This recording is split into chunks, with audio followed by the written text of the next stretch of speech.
வணக்கம் and welcome to meals and memories. இன்றைக்கி நம்ம ரொம்ப ஹெல்தியான முருங்கைக்கீரை சாம்பார் தான் எப்படி பண்ணுறதுன்னு பார்க்க போகிறோம்.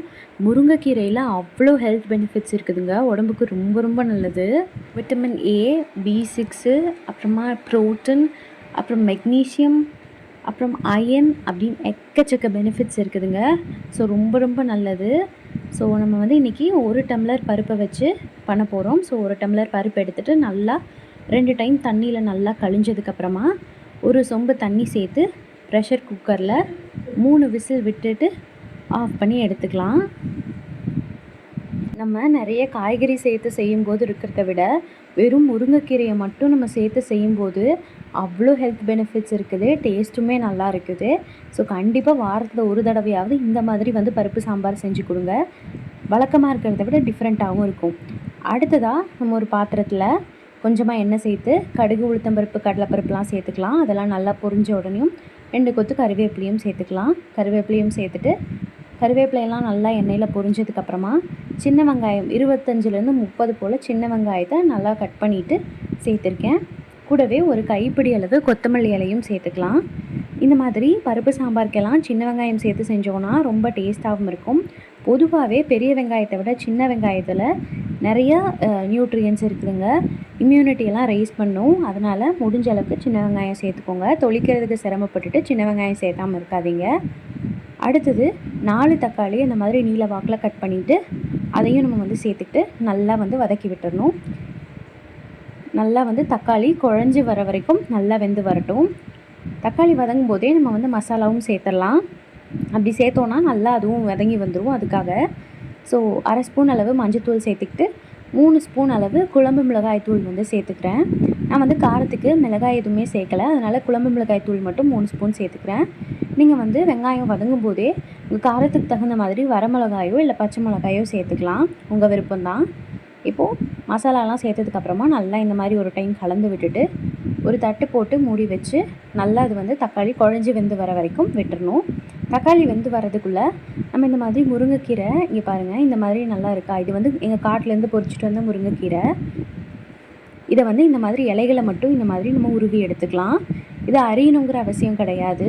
நம்ம இந்த மாதிரி உருவி எடுத்துகிட்டு முழுசாகவே இலைகளோடவே அப்படியே போட்டுடலாம். ஸோ இந்த இலைகளை மட்டும் ஃபுல்லாக நம்ம உருவி எடுத்துக்கலாம். இந்த மாதிரி இருக்கிற முருங்கைக்கீரை எல்லாத்தையும் நான் வந்து உருவி எடுத்துக்கிறேன். அம்மா நிறைய முருங்கைக்கீரை கொண்டு வந்திருந்தாங்க. ஸோ பாதியை வந்து நான் வந்து இந்த சாம்பார் வச்சுட்டு மீதி பாதியை வந்து நான் வந்து வடைக்கு யூஸ் பண்ண போகிறேன். சீக்கிரமாக நம்ம சேனலில் முருங்கைக்கீரையை வச்சு செய்கிற வடையும் வருது. ஸோ நம்ம சேனலில் சப்ஸ்கிரைப் பண்ணி வச்சுக்கோங்க. அப்போ தான் அந்த வீடியோவோட நோட்டிஃபிகேஷன் உங்களுக்கு வரும். இப்போது தக்காளி வதங்கும் போதே லைட்டாக உங்களுக்கு அடிப்பிடிக்கிற மாதிரியோ அந்த மாதிரி தண்ணி இல்லை அப்படிங்கிற மாதிரி ஃபீல் ஆச்சுன்னா நம்ம ஏற்கனவே பருப்பு வேக வச்சு எடுத்துருக்கோம் இல்லையா, அந்த தண்ணியை வந்து கொஞ்சமாக சேர்த்துட்டு நம்ம வந்து நல்லா வேக வச்சு எடுத்துக்கலாம். இங்கே பாருங்கள், தக்காளி நல்லா இந்த அளவுக்கு குழஞ்சி வெந்து வரணும். அப்படியே கரண்டியால் அப்படியே குத்தியும் விடுங்க. இப்போ தக்காளி நல்லா இந்த அளவுக்கு வெந்ததுக்கப்புறமா நம்ம வந்து பருப்பு சேர்த்துக்கலாம். நம்ம 3 விசில் விட்டு எடுத்துருக்கோம் இல்லையா துவரம் பருப்பு, அதை வந்து நம்ம சேர்த்துக்கலாம். சேர்த்துட்டு நல்லா இந்த மாதிரி கலந்து விட்டுருங்க. நல்லா கலந்து விட்டுட்டு அடுத்ததான் நம்ம வந்து தேவையான அளவு தண்ணி சேர்த்துக்கலாம். உங்களுக்கு எந்த அளவுக்கு திக்காக வேணுமோ அந்த அளவுக்கு தண்ணி சேர்த்துக்கோங்க. தண்ணி சேர்த்துட்டு நல்லா ஒரு டைம் கலந்து விட்டுருங்க. உங்களுக்கு திக்னஸ் போதுமான்னு பார்த்துக்கோங்க. அடுத்ததாக நம்ம இந்த குழம்புக்கு தேவையான அளவு கல் உப்பு சேர்த்துக்கலாம். உப்பும் சேர்த்ததுக்கப்புறமா நல்லா ஒரு டைம் கலந்து விட்டுட்டு அது கொதி வர வரைக்கும் விடுங்க. அது வந்து நல்லா கொதித்து வரட்டும். இந்த குழம்பு வந்து பார்த்திங்கன்னா சாதத்துக்கு, இட்லிக்கு, தோசைக்கு எல்லாத்துக்குமே அருமையாக இருக்கும். கண்டிப்பாக செஞ்சு பாருங்கள். காலையில் வச்சிட்டிங்கன்னா போதும். காலையில் டிஃபனுக்கு, மத்தியானம் சாதத்துக்கு, நைட்டு டிஃபனுக்குன்னு எல்லாத்துக்குமே பர்ஃபெக்டாக இருக்கும். ஈஸியாகவும் நீங்கள் செஞ்சு முடிச்சிடலாம். இப்போது இந்த குழம்பு ஒரு கொதி வந்ததுக்கப்புறமா நம்ம பொரிச்சு வச்சுருக்கோம் இல்லையா முருங்கை இலை, இது எல்லாத்தையும் நம்ம வந்து குழம்புல சேர்த்துக்கலாம். சேர்த்துட்டு நல்லா வந்து கலந்து விட்டுறணும். நான் வந்து இன்றைக்கி ஒரு 3 கைப்பிடி அளவு சேர்த்துருப்பேன். சேர்த்துட்டு நல்லா இந்த மாதிரி கலந்து விட்டுறலாம். முருங்கை இலை சேர்த்ததுக்கப்புறம் ரொம்ப நேரம் கொதிக்கணும்னு அவசியம் கிடையாது. ஒரு 10 நிமிஷம் கொதிச்சதுனாலே நல்லா வந்து வெந்து வந்துடும். சீக்கிரமாக வெந்துடும் இந்த முருங்கை இலை. ஸோ நம்ம சட்டுனும் பண்ணி முடிச்சிடலாம்.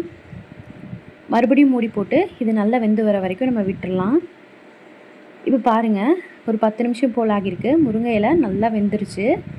சாம்பார் பர்ஃபெக்டாக ரெடி ஆகிடுச்சு. திக்னஸும் கரெக்டாக இருக்குது. அவ்வளோதான், நம்ம சுவையான முருங்கைக்கீரை சாம்பார் ரெடி ஆயிடுச்சு. கண்டிப்பாக இந்த மெத்தடில் இதே அளவுகளோட செஞ்சு பார்த்துட்டு எப்படி வந்துச்சுன்றதை கமெண்ட்ஸில் சொல்லுங்கள். நம்ம சேனல் மீல்ஸ் அண்ட் மெமரிஸை சப்ஸ்கிரைப் பண்ணிவிட்டு இந்த வீடியோக்கும் ஒரு லைக் போட்டுட்டு போங்க. நம்ம இன்னொரு சூப்பரான ரெசிபியோட மீட் பண்ணலாம். டாட்டா பாய்.